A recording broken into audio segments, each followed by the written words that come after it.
Buenos días. Nosotros como grupo elegimos hablar de la unidad 5, la cual habla principalmente de los primeros auxilios, junto con mis compañeros Cristian Batle, Emily Gutiérrez, Yancy Carranza, Kaylin Hernández y mi persona Dinora López. Abarcaremos diferentes temas, los cuales son los siguientes. Como tema número 1 tenemos importancia de los primeros auxilios. Como tema número 2, botiquín de emergencias y la organización de un sistema local de atención de emergencias. Como tema número 3 tenemos shock, definición, signos, síntomas y atención de heridas, hemorragias y quemaduras. Como tema 4 tenemos emergencias respiratorias. Como tema 5, lesiones de hueso u articulaciones. Como tema 6, vendajes. Como tema 7, transporte de accidentados. Y por último hablaremos sobre las intoxicaciones. Así que sin nada más que decir, comenzamos.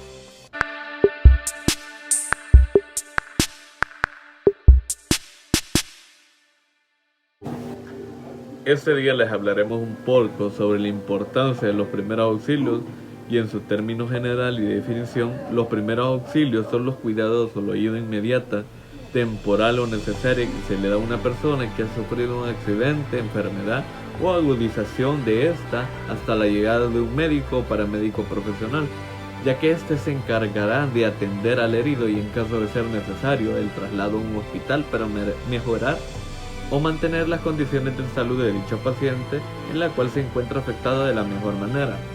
Los primeros auxilios pueden ser de vital importancia para la salud de la víctima en cualquier circunstancia, ya que pueden hacer gran diferencia entre una lesión, accidente grave y hasta salvar una vida. Además es importante y contar en todo momento con el botiquín de primeros auxilios, ya que este podría llegar a ser vital en cualquier momento, cosa que hablaremos un poco más adelante sobre las generalidades y todo lo que contiene dicha herramienta para poder ayudar a salvar vidas.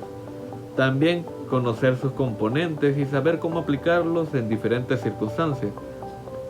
Los objetivos de los primeros auxilios son la conservación de la vida, evitar complicaciones físicas y psicológicas y ayudar, por supuesto, a la recuperación, así como asegurar el traslado de los accidentados en cualquier circunstancia hasta un centro asistencial. Tener conocimientos de primeros auxilios es importante para saber qué medidas hay que tomar ante una situación de emergencia. Esas van a variar dependiendo de las necesidades y conocimientos del socorrista que van a prestar ayuda.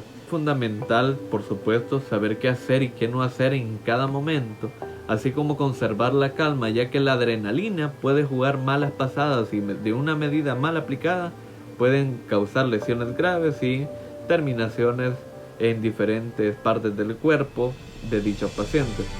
Hay que tener en cuenta que una técnica de primeros auxilios aplicada correctamente puede salvar la vida de una persona. Así, un accidente que en principio no tiene que ser fatal, puede transformarse en una situación de riesgo grave para la vida de la víctima si no es atendido y de manera adecuada. Asimismo, es importante tener claras las propias limitaciones, ya que una técnica mal aplicada puede ser muy peligrosa y provocar más daño que beneficios. Hay que tener una premisa en los primeros auxilios y es actuar solo si se sabe cómo hacerlo.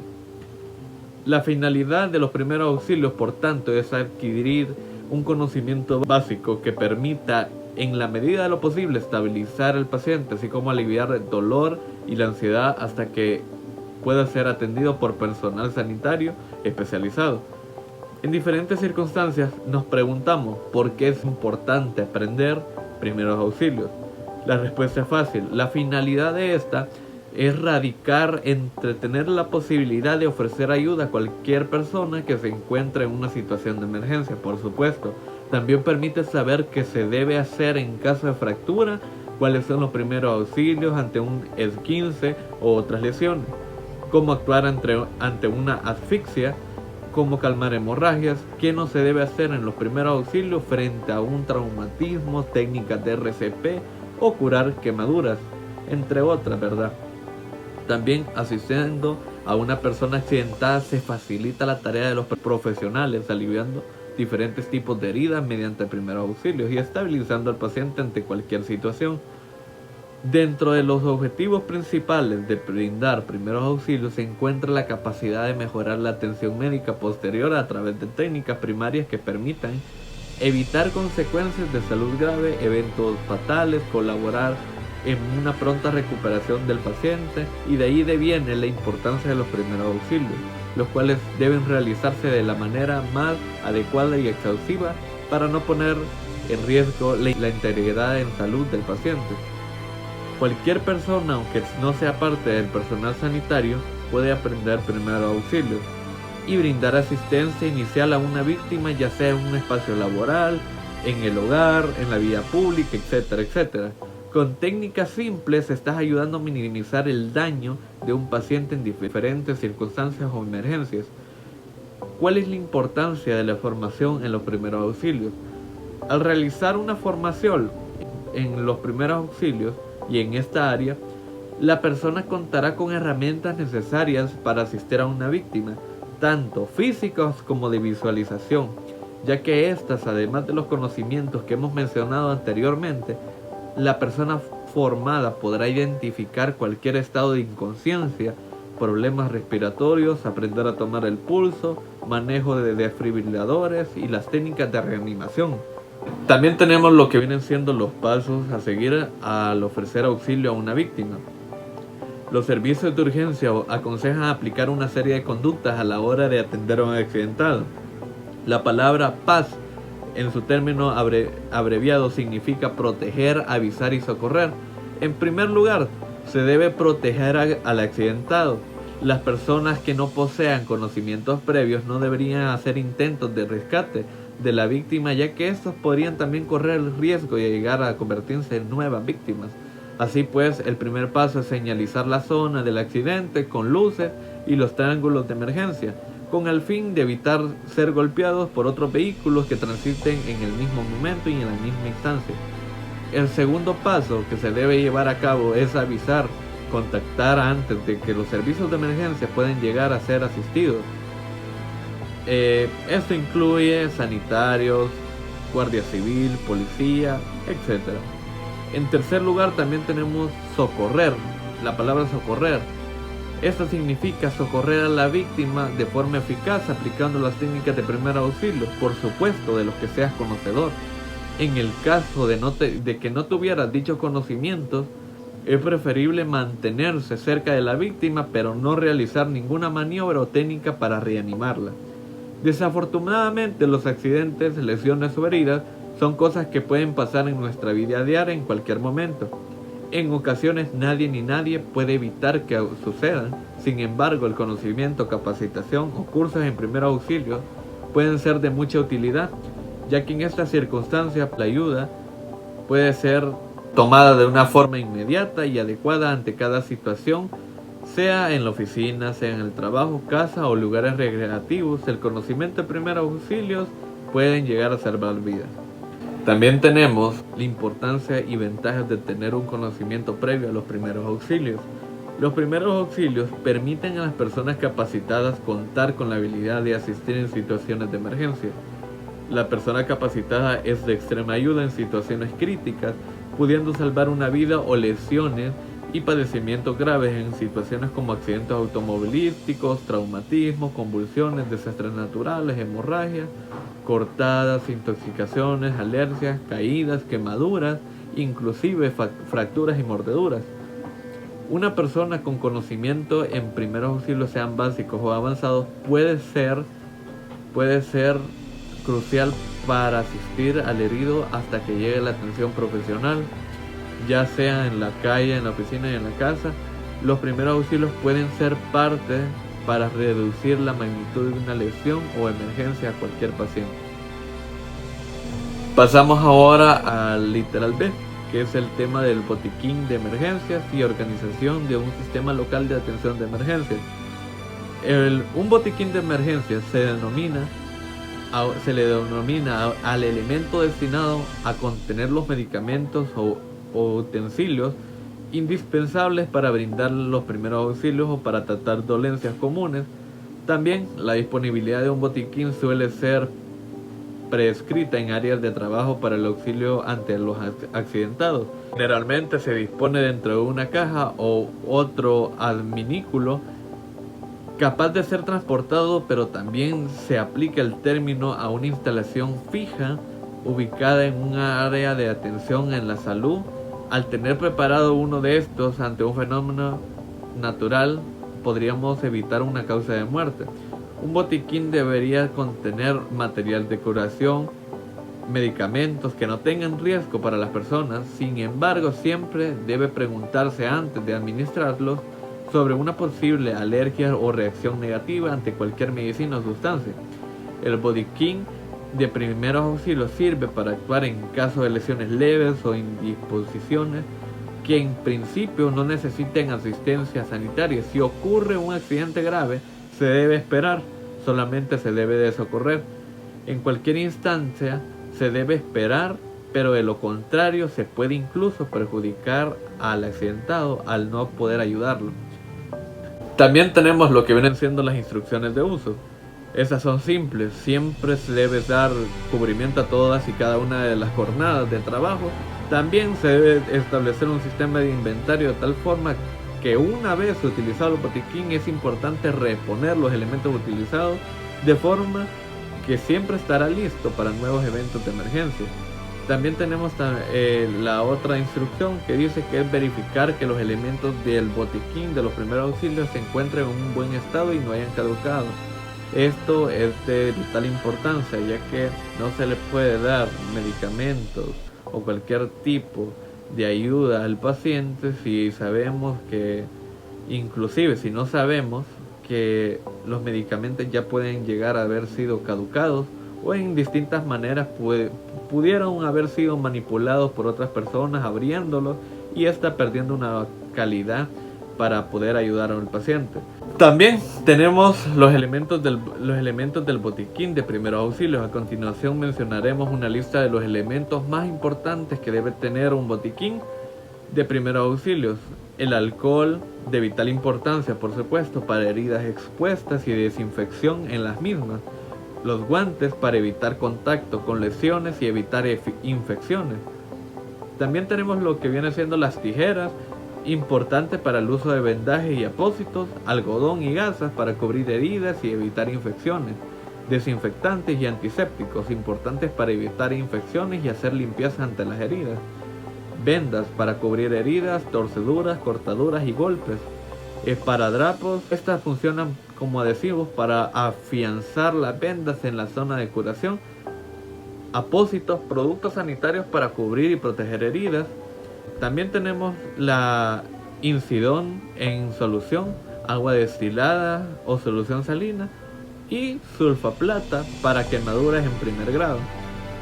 Como recomendación, por ninguno de estos casos deben tener medicamentos, ya que por las diferentes reacciones adversas que pueden desencadenar la automedicación o la administración sin control de medicamentos, se recomienda que la existencia en el botiquín debe estar sujeta a la disponibilidad de un profesional competente en el área de salud como responsable del mismo. De lo contrario, siempre será mejor orientar al trabajador a la consulta médica a través de la institución prestadora de los servicios de salud, asignada a una empresa promotora de salud para que asigne la recomendación de ser necesario medicamentos o no serlos necesarios. También tenemos en cuenta el tema del Sistema Local de Atención de Emergencia, que es un modelo general integrado que busca la articulación de los diferentes actores del Sistema General de Seguridad Social en Salud para garantizar la respuesta oportuna a las víctimas de enfermedad, accidentes de tránsito o traumatismo o paro cardiorrespiratorio que requieran atención médica de urgencia. Como premisa del sistema se establece que llevar al paciente indicado al hospital adecuado en el momento oportuno, lo que asocia con la disminución de la mortalidad y discapacidad por situaciones derivadas de las emergencias médicas. Es preciso tener en cuenta que para acceder a los servicios y tecnologías de salud, Cuando se trata de atención de urgencias, no se requiere de ningún tipo de autorización administrativa entre el prestador de servicios y entre la entidad que cumpla como la función de gestión de servicios de salud. ¿Cómo se desarrolla el sistema de emergencia médica? El proceso asistencial se desarrolla en dos ámbitos diferenciados: en el centro coordinador, recibiendo y gestionando la demanda de asistencias y dando respuesta a cada caso, sea en forma de consejo telefónico o movilizando el recurso más adecuado a cada situación o patología. También tenemos el sistema local de salud y cómo se relaciona. La Organización Mundial de la Salud, también conocida como OMS, ha descrito que el sistema local de salud como un conjunto de bloques fundamentales que operan de manera interrelacionada para mejorar la salud de la población y disminuir las brechas de salud y alcanzar la protección social en salud en cualquier circunstancia. La información es uno de estos bloques fundamentales que idealmente debería incorporar de manera veraz y oportuna indicadores sobre los determinantes de la salud, así como el estado de salud de la población y del desempeño del sistema en salud. Esto a través de un sistema integrado que sirva como vínculo de interrelación entre todos los componentes y que es utilizado para la toma de decisiones a todos los niveles de la organización del sistema de la salud. También pueden ser crucialmente importantes. Las fuentes de información en salud rebasan las fronteras del sector salud, principalmente en el dominio de los determinantes de salud. Esto debido a que la mayoría de los determinantes de la salud se generan en otros sectores, tal como el social y el laboral y el ambiental. Por mencionar algunos, asimismo, también tenemos las características demográficas de la población que se captan a través de los censos de la población y vivienda. La información sobre otros aspectos específicos y relacionados con la determinación de factores de riesgo a la salud pueden ser generadas a través de encuestas poblacionales y etcétera, etcétera. Los sistemas de información para la administración de los servicios de la salud en las instituciones son a su vez otra fuente de los datos del sistema de información, ya que este sistema de salud en contexto de las fuentes podrían llegar a clasificarse como poblacionales o administrativas. ¿Qué quiere decir esto? Que a su misma vez las características de los sistemas de salud pueden llegar a ser administradas entre las instituciones a su vez como fuente para poder ayudar a la población. ¿Qué significa el sistema local? Que se necesita la ayuda inmediata para poder tener en cualquier circunstancia la ayuda inmediata ante cualquier situación y patología que pueda llegar a ser necesaria para un paciente. Esta ha sido mi participación, quedará mi compañera con otros literales. Les voy a hablar un poco sobre qué es shock. Vamos a comenzar con una definición de shock. Es una afección potencialmente mortal que se presenta cuando el cuerpo no está recibiendo un flujo de sangre suficiente. La falta de flujo de sangre significa que las células y órganos no reciben suficiente oxígeno y nutrientes. Para funcionar apropiadamente, nuestro cuerpo necesita tener suficiente oxígeno. Entonces, cuando entra en shock, no tiene los nutrientes ni oxígenos necesarios para funcionar adecuadamente. Muchos órganos pueden dañarse como resultado de esto. El shock requiere tratamiento inmediato y puede empeorar muy rápidamente. Diversas situaciones pueden provocar que nuestros órganos no reciban el oxígeno que necesitan para funcionar, haciendo que entremos en estado de shock, que pueden tener origen distinto. Una vez que el cuerpo entra en estado de shock, hay signos y síntomas generales que revelan el problema inicial. Por decirlo así, son como pistas, pequeñas pistas que nos dan el cuerpo del paciente, indicándonos que el paciente efectivamente ha entrado en estado de shock. El principal signo que llama la atención en un estado de shock sería la presión arterial muy baja, acompañada de un pulso muy rápido pero débil al mismo tiempo. El afectado puede llegar a sentir ansiedad, agitación y temblores en su cuerpo. También puede presentar cianosis, es decir, mucosas, labios y encías, uñas con tendencia azulada, por decirlo así. Se produce como consecuencia del bajo aporte de oxígeno. Entonces tenemos que estar muy pendientes de nuestro paciente si tiene ese tipo de coloración. También pueden haber escalofríos, la piel húmeda y pálida, como de color un tanto grisáceo, y hay una sudoración abundante. También pueden haber respiraciones lentas y superficiales. También puede ocurrir caso contrario, rápidas y profundas, lo que dará lugar a que nuestro paciente se entre en hiperventilación. También pueden haber síntomas neurológicos como mareos, vértigo, desmayo e incluso pérdida del conocimiento. También son frecuentes los vómitos, dolor torácico y dificultad para respirar. También tenemos que tener en cuenta que existen diferentes tipos de shock. Dentro de ellos es los siguientes. Recordemos que en el estado de shock no es una enfermedad en sí, sino un estado originado por otro motivo. Entonces la clasificación de los tipos de shock se hace dependiendo del origen del problema. Uno de ellos sería el shock cardiogénico. Se llama así cuando el shock tiene origen cardíaco, como por ejemplo un infarto de miocardio, el corazón no bombea suficiente sangre y no llega la suficiente sangre correctamente a todo el cuerpo. Pueden fallar múltiples órganos. También está el shock hipovolémico. La hipovolemia quiere decir que hay un bajo volumen de líquidos en nuestro cuerpo. Esto ocurre por ejemplo en grandes hemorragias y pueden ser en casos de accidentes o cualquier tipo de accidente de tránsito, cualquier tipo de accidente, pero que siempre y cuando el paciente haya tenido una pérdida grande de líquidos, sangre, puede entrar en un shock hipovolémico. O también se puede dar en quemaduras, pero en quemaduras realmente graves donde exista pérdida importante de líquidos. También está el shock anafiláctico, causado por una reacción alérgica o grave. Todo el cuerpo reacciona ante un agente alérgeno, es decir, cuando la persona es demasiado alérgica, puede ser picaduras de insectos, picadura de alacranes, picadura de una serpiente. Entonces hay muchas personas que son muy alérgicas a diferentes picaduras de animales y pueden entrar en shock anafiláctico, porque están reaccionando ante un agente alérgeno. Ahora les voy a hablar un poco qué es la atención de heridos hemorrágicos y quemaduras. Primero, ¿qué son las heridas? Son traumatismos en los que se produce una pérdida de la continuidad de la piel. Mejor les voy a hablar un poco sobre qué son los síntomas, para que me entiendan un poquito más. Los síntomas más comunes en las heridas podrían ser rápido enrojecimiento, zona de inflamación, dolor, hemorragia y separación de los bordes. ¿Cómo podemos tratar esto en caso de una emergencia?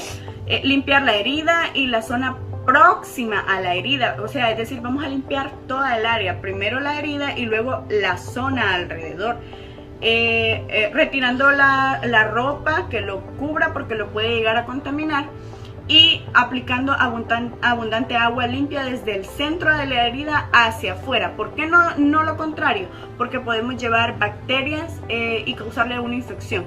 Utilizar un desinfectante, puede ser povidona o yodada, para limpiar un poco la herida. Tapar la herida con apósitos estériles, claro, si en nuestras posibilidades está.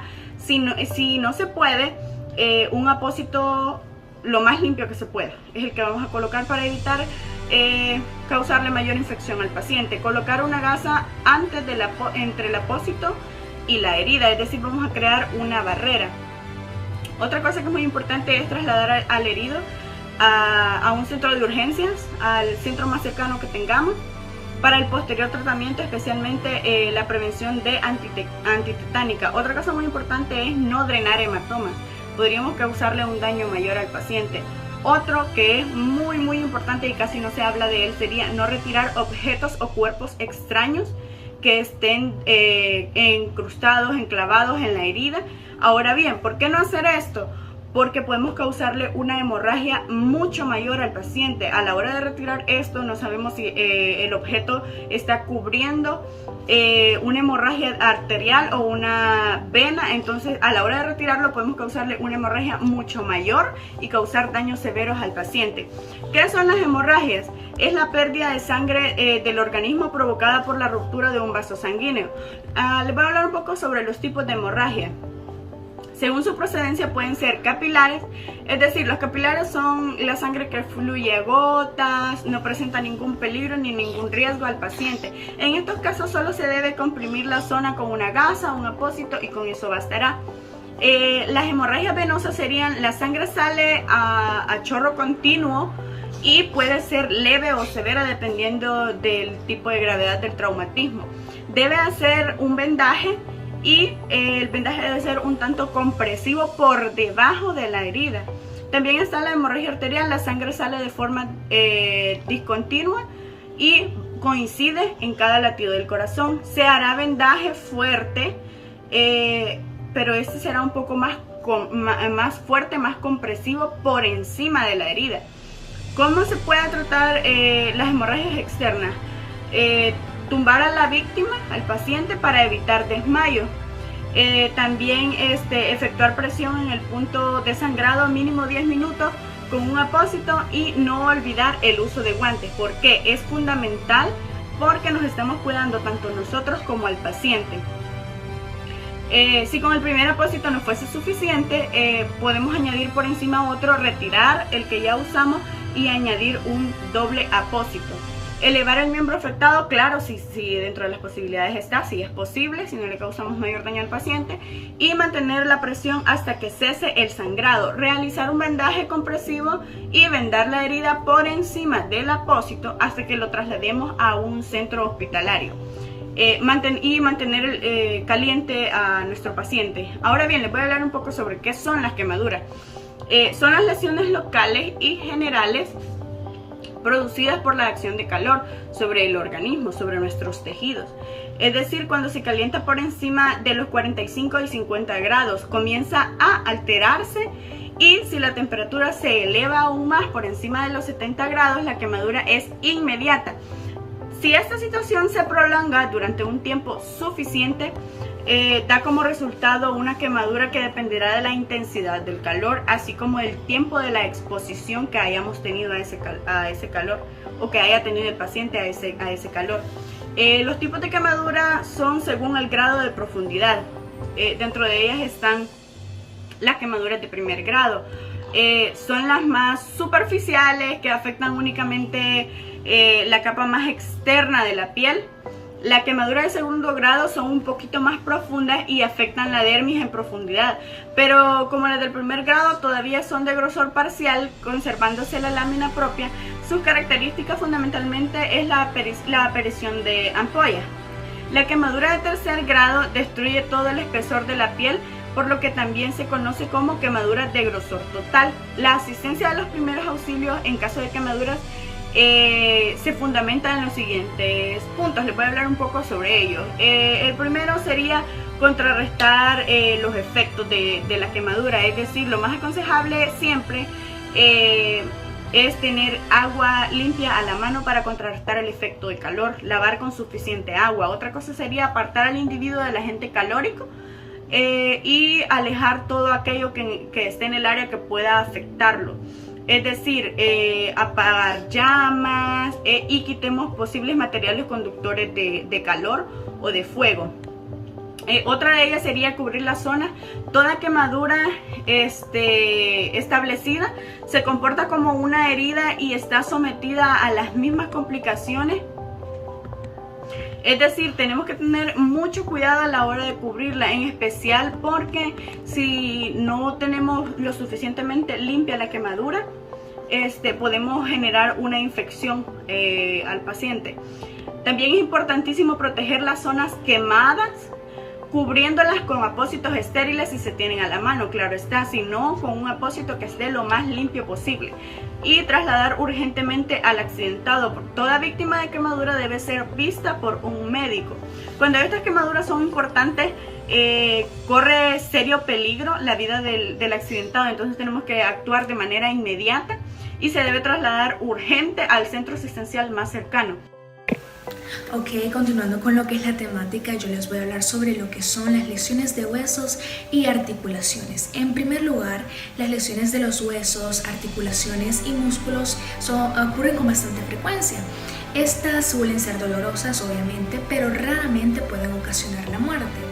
pero hay que tener en cuenta que si son atendidas de manera inadecuada pueden causar problemas bastante serios e incluso en casos extremos pueden dejar incapacitada a la víctima. Las principales lesiones que afectan a los huesos, a los tendones, a los ligamentos y a los músculos y las articulaciones también son fracturas, esguinces, luxaciones, calambres y desgarros. A veces es bastante difícil poder distinguir una lesión de la otra, ya sea si es una lesión o una fractura, una luxación o un esguince o ya sea un desgarro. Pero cuando nosotros no estemos seguros acerca de cuál es la lesión que está sufriendo la persona, la víctima, tenemos que tratarla como si fuera una fractura. ¿Y qué son las fracturas? Muy bien, las fracturas son las que ocurren cuando un hueso se rompe total o solamente parcialmente. Puede causarle ya sea una caída o un golpe muy fuerte, a veces un movimiento de torsión, que es la contracción violenta de un músculo. La mayoría de las veces se requiere de una fuerza considerable para que un hueso se rompa, obviamente, ¿verdad? Pero en niños y ancianos recordemos que los huesos son más frágiles, por ende, obviamente son más propensos a sufrir lo que es una fractura. Estas lesiones solamente pueden poner la vida en peligro si van acompañadas de una hemorragia arterial o si comprometen el sistema nervioso, obviamente, lo que puede producir un parálisis como en las fracturas de la columna vertebral. Recordemos que la columna vertebral es muy importante en nuestro cuerpo, así que si esta se ve afectada, obviamente ahí sí puede generar un daño mayor. Ok, las fracturas pueden ser ya sea fractura cerrada, que es aquella en la cual se rompe y la piel permanece, es decir, aparentemente en nuestra mano no habrá sangre, no se verá mayor cosa, pero internamente el hueso está roto. También tenemos la fractura abierta, que en esta sí implica la presencia de una herida abierta, ya que el hueso fracturado también se ha salido y podemos ver que realmente sí es más severo el daño. Las fracturas además pueden ser múltiples o con minuta. Okay. Cuando el hueso se rompe en varias fracciones, estos se denominan esquirlas. También tenemos lo que es incompleta, la fractura incompleta. Es la fisura o un leño verde cuando la ruptura del hueso no es total. Ahora bien, vamos a hablar sobre lo que son las luxaciones. Las luxaciones generalmente son más obvias y más frecuentes que las fracturas. Okay, una luxación se observa cuando un hueso se ha desplazado de su articulación. Y este desplazamiento es causado generalmente por una fuerza violenta que desgarra los ligamentos, que son los que mantienen, recordemos que son los que mantienen unidos a los huesos en su sitio. Cuando un hueso entonces sale de su sitio, la articulación lo que hace es dejar de funcionar por completo y el hueso es desplazado a menudo y lo que produce es una inflamación, una prominencia o también podemos denominarlo depresión, que normalmente no está presente. Las articulaciones que suelen ser más afectadas son los hombros, el codo, la cadera, la rodilla, el tobillo, el dedo pulgar, el dedo grueso del pie y también la mandíbula. En caso de un accidente automovilístico es bastante frecuente la luxación de las vértebras cervicales, acá las del cuello. Ahora bien, vamos a hablar sobre lo que son los esguinces. Cuando una persona se tuerce una articulación, los tejidos, ya sean los músculos y tendones que están bajo la piel, obviamente se lesionan. Y la sangre y los fluidos se filtran a través de los vasos sanguíneos desgarrados y ocasionan lo que es una inflamación y un dolor en el área de la lesión, claramente. Un esguince serio puede lo que es producir una fractura o luxación de los huesos de la articulación. Las articulaciones que se lastiman con más facilidad son las que se encuentran en el tobillo, en el codo, en la rodilla, en la muñeca y también en los dedos. Es posible que la víctima no sienta mucho dolor y continúe con sus actividades normales, con sus actividades diarias, como si nada hubiera pasado. Pero cuando nosotros ignoramos esto, lo que nos puede provocar a largo plazo es un daño mayor. Por eso, si nosotros sabemos que hemos sufrido un esguince, tenemos que tomar las medidas y no dejar pasar el tiempo como si nada, porque como ya lo mencionaba, lo que puede ocasionar es un daño mayor y lo vamos a lamentar. Ahora, los desgarros musculares. Primero vamos a definir qué es y cuándo ocurre. Okay, estos ocurren cuando los músculos o tendones se estiran y se desgarran. Me imagino que nosotros escuchamos bastante sobre esto cuando una persona que está yendo al gym, ya sea porque levantan una carga muy pesada o hace algún mal movimiento, sufre lo que es un desgarre. Dentro de ello las distensiones son causadas, como ya lo mencionaba, la definición dice que al levantar algo pesado o al forzar demasiado un músculo, es ahí cuando ocurre el desgarre en el músculo. Generalmente, obviamente, afectan a los músculos del cuello, de la espalda o de los muslos o la parte posterior de la pierna, que sabemos que son las pantorrillas, como nosotros las llamamos. Algunas distensiones pueden volver a ocurrir, sobre todo las que ocurren en el cuello. O sea, si ya nos ha sucedido lo que es un desgarre, pues nos puede volver a ocurrir ahí en el mismo lugar. Generalmente cuando se da en el cuello o en la espalda. Ahora bien, las señales generales. A menudo nosotros se nos hace bastante difícil poder determinar de qué tipo de lesión se está hablando, ya sea una lesión en un músculo o en el hueso o la articulación, porque a simple vista no vamos a poder hacer como un examen en el cual podemos determinar con mayor certeza de lo que se está hablando. Sin embargo, hay algunas señales que nos pueden dar indicios, y la determinación del tipo de lesión y su gravedad obviamente generalmente se hacen por medio de lo que son las radiografías, que ahí podemos observar completamente el estado del hueso. La atención general que nosotros podemos brindar si en un dado caso se presenta alguna situación de esta si nosotros sospechamos que hay alguna lesión grave en el músculo, en el hueso o en la articulación, tenemos que inmovilizar, tenemos que entablillar, o también el sinónimo entablillar la parte que ha sido lesionada, mientras que la víctima obviamente se traslada a un centro médico, a un centro asistencial en el que le puedan brindar una mejor atención. Para realizar la inmovilización, ¿qué tenemos que hacer? Es necesario que nosotros tengamos lo siguiente: férulas rígidas, ya sean tablas o cartón, algo que pueda mantener inmóvil, la parte que ha sido lesionada.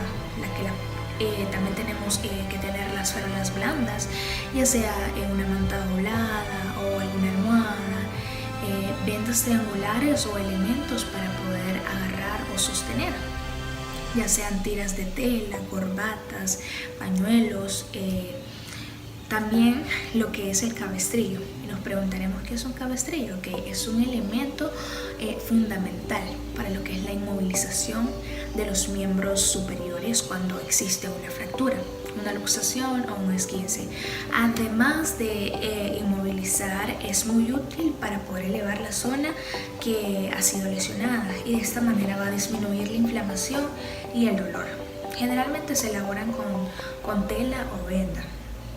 Si no se dispone de vendas triangulares, se puede improvisar con lo que son los cabestrillos diversos que existen para poder sostener lo que es la extremidad que ha sido lesionada. Podemos doblar el extremo inferior, ya sea de la camisa o de la chaqueta que porte la persona que está accidentada, y tenemos que sujetarlo a un gancho. Luego tenemos que sujetar la manga de la extremidad que está lesionada a la camisa, y ya sea podemos utilizar una bufanda, una correa o una corbata para poder de esa manera sostener la extremidad. Algunas recomendaciones que podemos seguir para este tratamiento son al inmovilizar cualquier tipo de lesión que comprenda el hueso, como lo mencioné muchas veces, la articulación o el músculo. Tenemos que tener en cuenta que primero tenemos que retirar a la víctima del lugar del accidente. No la vamos a dejar ahí donde ha ocurrido el accidente. Obviamente tenemos que moverla de ahí para poder brindarle una atención, porque no sabemos si hay más peligro y puede ocurrirle algo peor.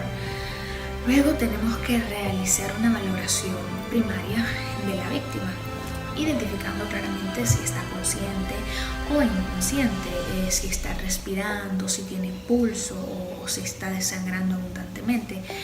Estas lesiones lo que hacen generalmente es ocasionar un shock, como consecuencia obviamente del dolor tan intenso y de la hemorragia que muchas veces la acompaña.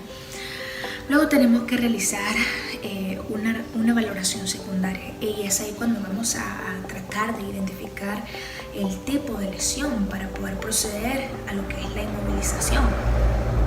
Tenemos que verificar si hay sensibilidad en el miembro lesionado, midiendo la temperatura, y nos vamos a guiar por la coloración de la piel. Si el calzado nos impide revisar la temperatura y el color de la piel, nos tenemos que limitar para comprobar la sensibilidad. Evitar en la medida posible retirar el calzado. Si en la medida que nosotros lo vamos a hacer, vamos a producir lo que son movimientos bruscos, innecesarios, que obviamente pueden ocasionar más daño. Si hay alguna fractura abierta, tenemos que controlar la hemorragia, cubrir la herida sin hacer presión sobre ella, y luego hacer la inmovilización y elevar el área lesionada. Si los métodos anteriores, pues por alguna razón, no logran controlar la hemorragia, ya sea porque es muy fuerte el daño, lo que tenemos que hacer es hacer presión sobre la arteria braquial. ¿Y cómo vamos a saber dónde está la arteria braquial? Ok, nos vamos a ubicar en la cara interna, en el tercio medio del brazo, o en el área femoral, en la ingle, según se trate de la hemorragia, ya sea, como lo mencionaba, en un brazo, en el antebrazo, o la mano, o la hemorragia puede ser en el muslo, en la pierna o en el pie. Luego tenemos que controlar la hemorragia haciendo presión a lo largo del hueso y colocar cuidadosamente lo que es un trozo de gasa sobre el hueso y sostenerla mediante una almohadilla circular que la podemos elaborar con una venda. Luego tenemos que fijar la gasa con un vendaje sin hacer presión y inmovilizar y elevar el área lesionada. Si la hemorragia continúa, tenemos que hacer presión en la arteria femoral. Ahora es en la arteria femoral. Si la lesión está acompañada de otras más graves, como dificultad respiratoria, ya sea quemaduras, tenemos que primero atenderlas antes de poder inmovilizarla. Luego tenemos que colchonar el material rígido utilizando ya sea toallas, algodón o espuma, para poder así evitar lesiones en las articulaciones. Asimismo, tenemos que proteger las prominencias óseas de las rodillas, de los tobillos, de los codos y las áreas expuestas a presión, como en la axila, el pliegue del codo y la región genital. Al inmovilizar, nosotros tenemos que sostener el área lesionada por ambos lados del sitio de la lesión. No tratemos de colocar el hueso en posición original, porque no vamos a poder hacerlo. Y luego tenemos que colocar varias vendas triangulares y las vamos a doblar en forma de corbata, desplazarlas utilizando arcos naturales debajo del tobillo, de la rodilla o de la cintura del cuello. Luego colocar las férulas, lo que les mencionaba, ya pueden ser tablas o cartones, de tal manera que puedan abarcar las articulaciones que están por encima y por debajo del tobillo y por debajo de la fractura, perdón. Ejemplo, cuando nosotros sospechamos de una fractura del codo, tenemos que inmovilizar el hombro y la muñeca. Luego atamos las vendas firmemente, no tenemos que agarrar sobre el sitio de la fractura porque los nudos deben quedar hacia un mismo lado. Luego tenemos que volver a verificar si hay sensibilidad, guiándonos de la temperatura y de la coloración de la piel. Y nuevamente, si el calzado nos impide revisar la sensibilidad, ya sea la temperatura y el color de la piel, tenemos que limitarnos si no se puede. Luego, no tenemos que hacer masajes ni aplicar ungüentos o pomadas de tratamiento para shock. Tenemos que llevarla al centro asistencial más cercano para poder brindarle la atención a las fracturas específicas, como ya lo mencionaba, ya sean de clavículas, brazos, antebrazos, la mano, la cadera, el muslo, la rodilla, el pie, si estamos hablando de un esguince, de un desgarre, de una fractura en la mandíbula, en el cráneo, en la columna vertebral o lo que sea, en cualquier parte del cuerpo. Eso es lo que tenemos que hacer. Llevar a la persona, si podemos, a un centro hospitalario cercano o llamar al 911, a la ambulancia, para que puedan brindarle una atención más rápida. Yo les voy a hablar sobre los tipos de vendas y vendajes y también del transporte de accidentados. Como primer tema está las vendas. Las vendas son tiras de distintos materiales según su función y sus diversas anchuras según la zona anatómica a vendar. Según el tipo de material se pueden clasificar en de algodón para proteger la piel y las predominancias óseas, la elástica, que es de crepé o de ace, la tubular, que es en forma de cilindro, la adhesiva, que es elástico semiblando, y la de yeso, que es una venda de enrollo rígida. Existen diferentes materiales como el algodón, el elástico, el semielástico, otros como la venda de yeso, que se pueden utilizar para recurrir y dar primeros auxilios. Una venda estrecha se utilizará para envolver una mano o una muñeca, mediana para un brazo o un tobillo y una ancha para una pierna. Entre ellas está la venda triangular, que su forma es peculiar, es en forma de triángulo, generalmente es de tela resistente y su tamaño varía de acuerdo al sitio donde se vaya a vendar. La venda triangular tiene múltiples usos, como en ella se pueden realizar vendajes en diferentes partes del cuerpo, como utilizándola como cabestrillo, doblada o extendida. En los primeros auxilios y en los manuales básicos están los tipos de vendaje que se pueden utilizar según su función, por ejemplo, de sujeción o protector, que son para la aplicación de calor en la zona afectada. Se usa para proteger la zona anatómica de agentes externos, etc. Está la de compresión, que se realiza homostalgias en la herida para favorecer el retorno venoso en patología vascular, para disminuir la inflamación y procesos traumáticos. En ella está también, por otra parte, la inmovilizador, para limitar el movimiento de las articulaciones traumáticas o traumadas. Por otra parte, existen tipos de vendaje que ayudarán a facilitar la compresión y la buena estructura de los primeros auxilios para la persona afectada. Está el vendaje compresivo. Este se usa en una herida que sangra y se pretende cohibir una hemorragia.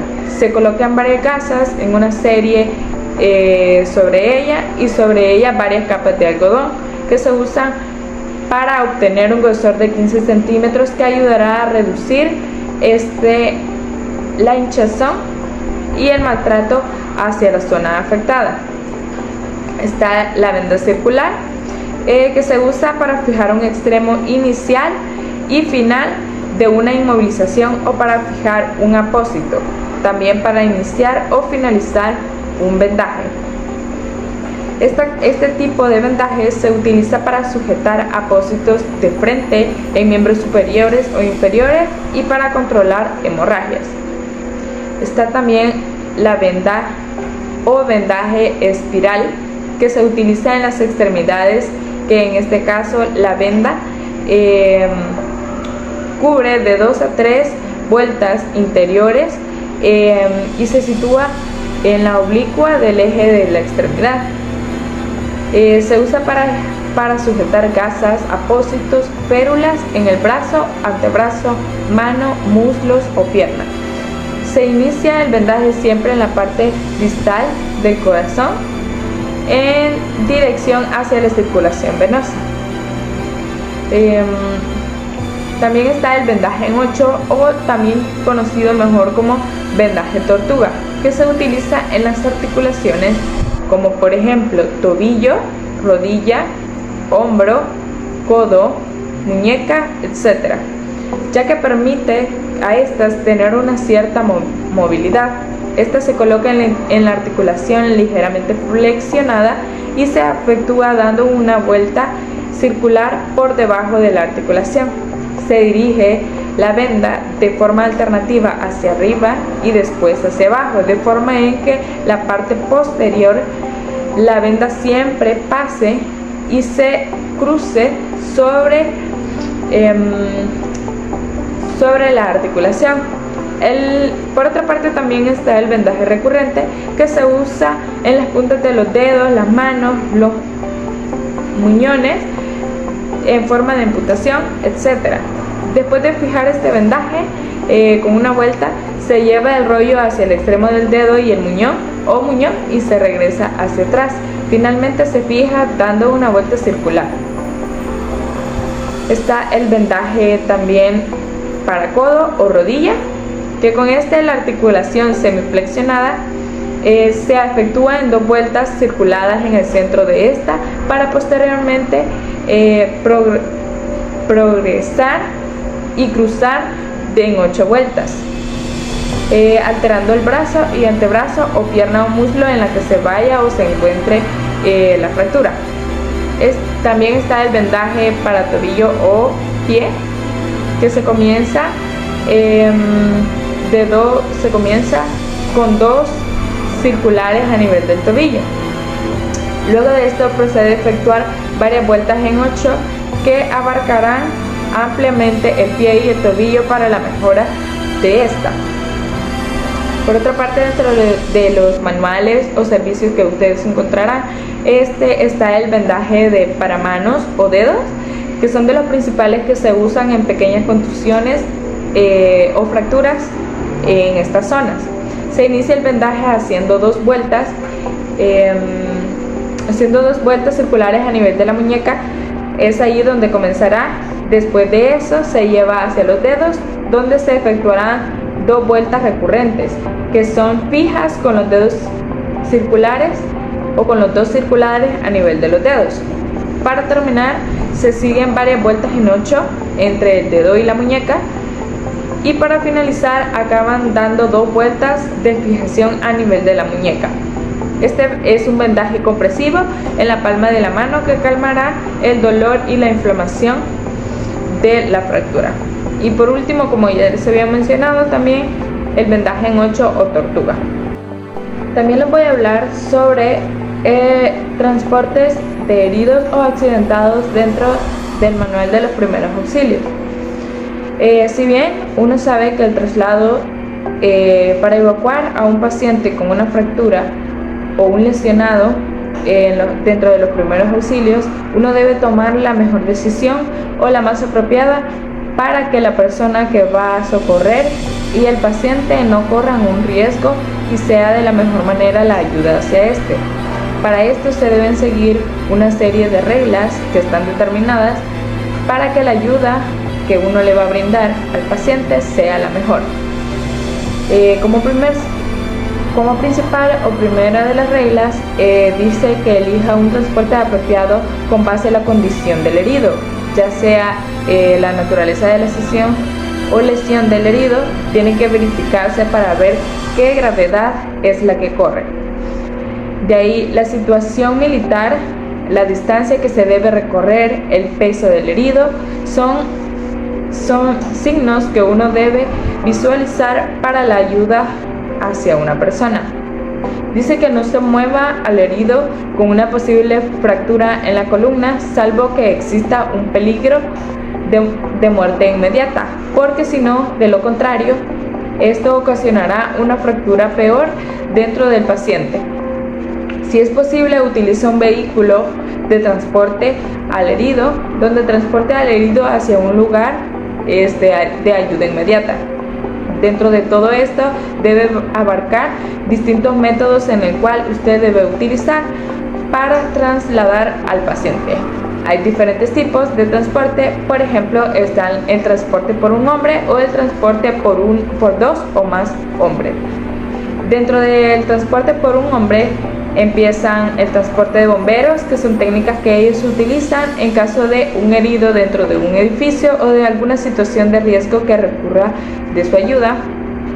También está el transporte de brazos, que es cuando la víctima es de bajo peso. Se utiliza una sola persona para llevar a un herido hacia un lugar de atención inmediata.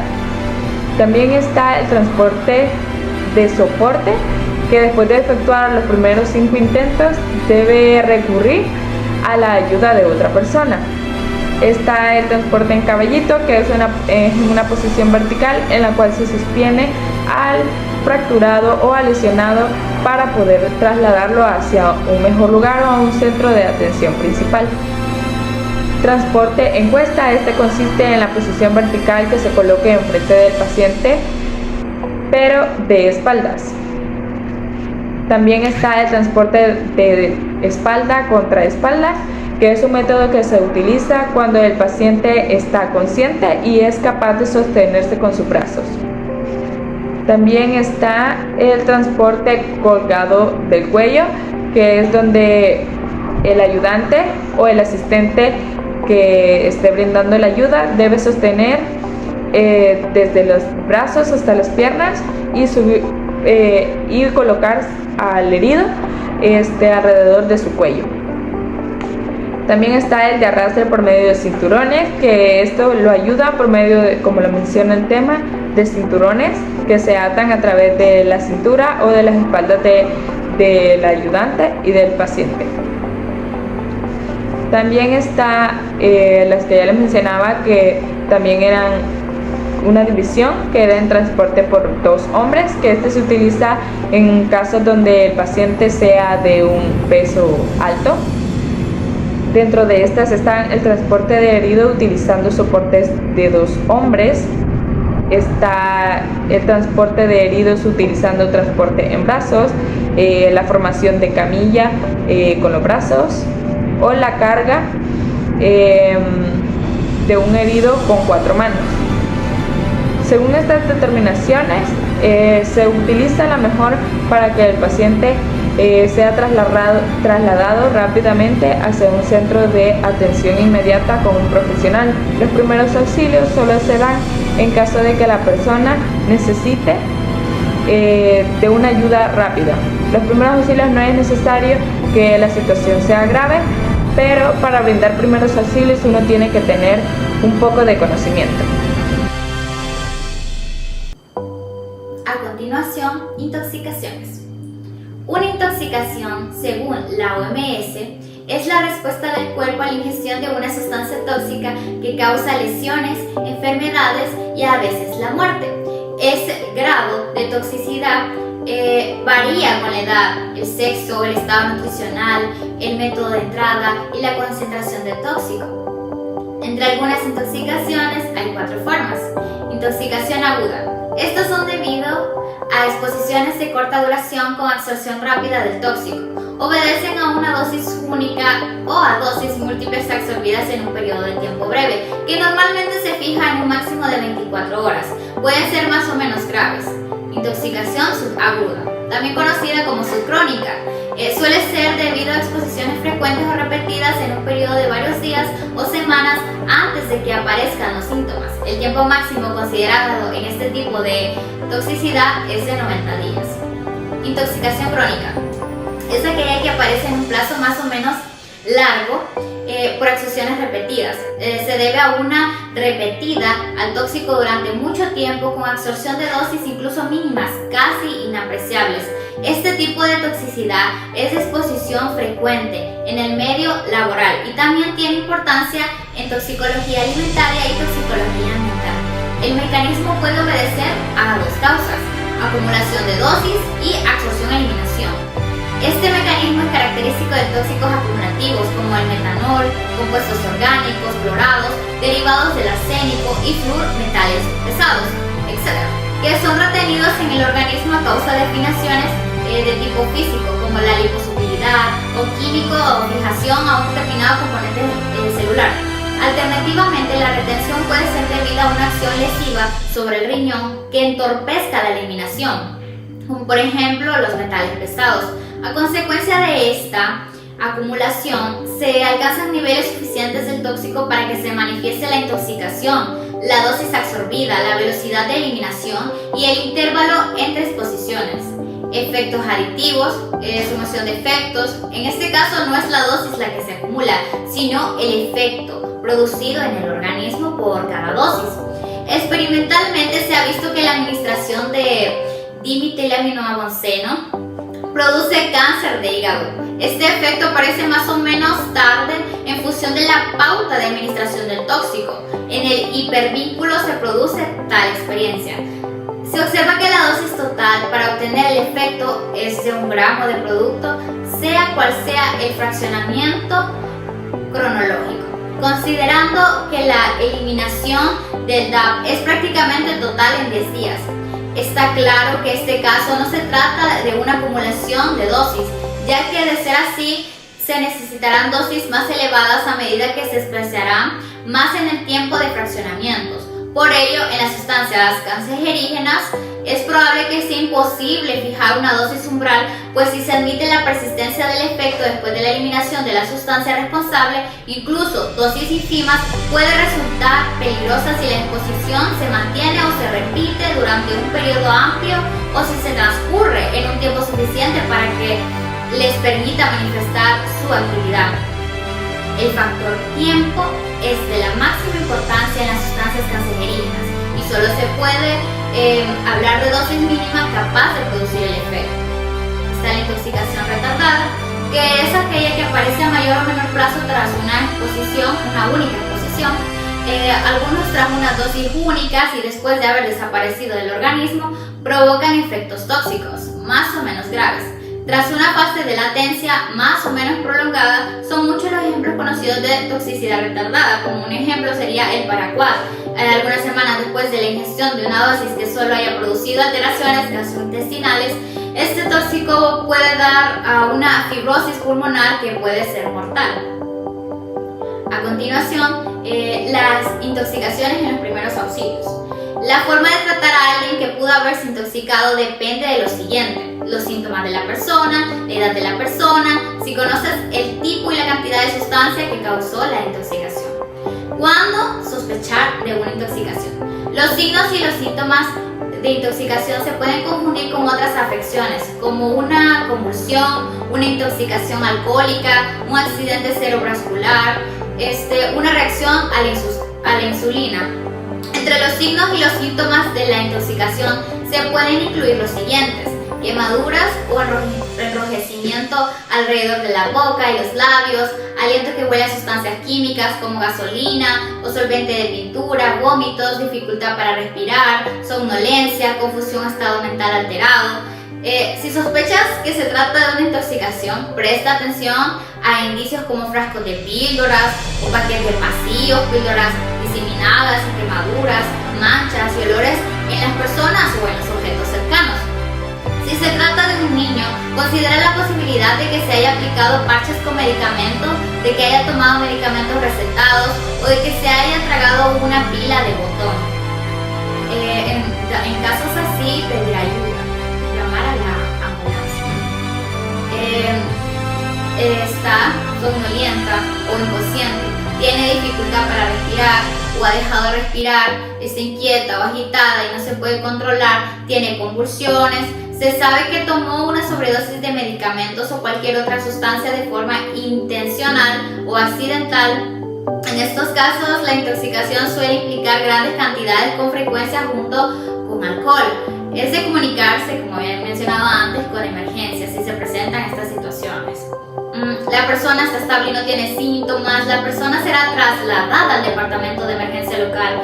Es de prepararse para describir los síntomas de la persona, su edad, su peso, otros medicamentos que esté tomando y toda la información que tenga sobre la sustancia tóxica. Es de intentar determinar la cantidad que ingirió y cuánto tiempo pasó desde que la persona estuvo expuesta. Si es posible, tener a mano el frasco de las píldoras, el envase de medicamento u otro recipiente sospechoso para que pueda consultar la etiqueta al hablar con el centro toxicológico o emergencias, ¿verdad? ¿Qué hacer mientras esperas ayuda? La recomendación son tomar las siguientes medidas hasta que llegue la ayuda médica. Cuando es intoxicación por ingestión, es de retirar todo lo que queda en la boca de la persona. Si se sospecha que la sustancia tóxica es un producto de limpieza, de uso doméstico u otra sustancia química, es de leer la etiqueta del recipiente y seguir las instrucciones para cada caso de intoxicación involuntaria. Cuando es intoxicación por contacto con la piel, es de quitar toda la ropa contaminada con guantes, enjuagar la piel durante 15 a 20 minutos en la ducha o con una manguera. Cuando es intoxicación por contacto con los ojos, enjuaga suavemente el ojo con agua fresca o tibia durante 20 minutos o hasta que llegue la ayuda. Cuando es intoxicación por inhalación, haz que la persona tome aire fresco lo antes posible. Si la persona vomita, es de girarle la cabeza hacia un lado para evitar que se atragante. Es de realizar un RCP si la persona no muestra signos de vida como movimiento, respiración o tos. Es de comunicarse con emergencias. Es de pedirle también a una persona que recolecte frascos de pastillas, envases o recipientes o etiquetas y cualquier otra información sobre la sustancia tóxica para enviar junto con el equipo de ambulancia.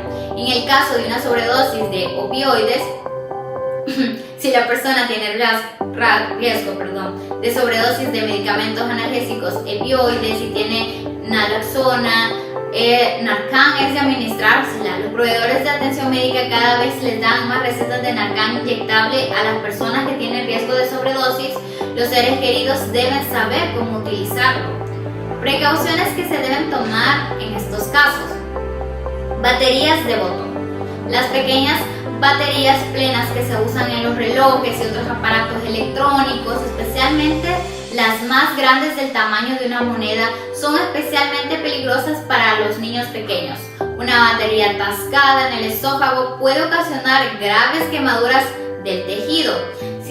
Si se sospecha que un niño se ha tragado una de estas baterías, es de llevarlo inmediatamente a que le hagan una radiografía de emergencia para determinar su ubicación. Si la batería está en el esófago, habrá que quitarla. Si ha pasado al estómago, normalmente es seguro permitir que pase a través del tracto intestinal. Parches medicinales. Si crees que un niño ha usado parches medicinales, productos adhesivos para la administración transdérmica de medicamentos, es de inspeccionar cuidadosamente la piel del niño y quitar todo lo que estén pegados. También desde revisar el paladar, donde puede quedar atascado si el niño los chupa.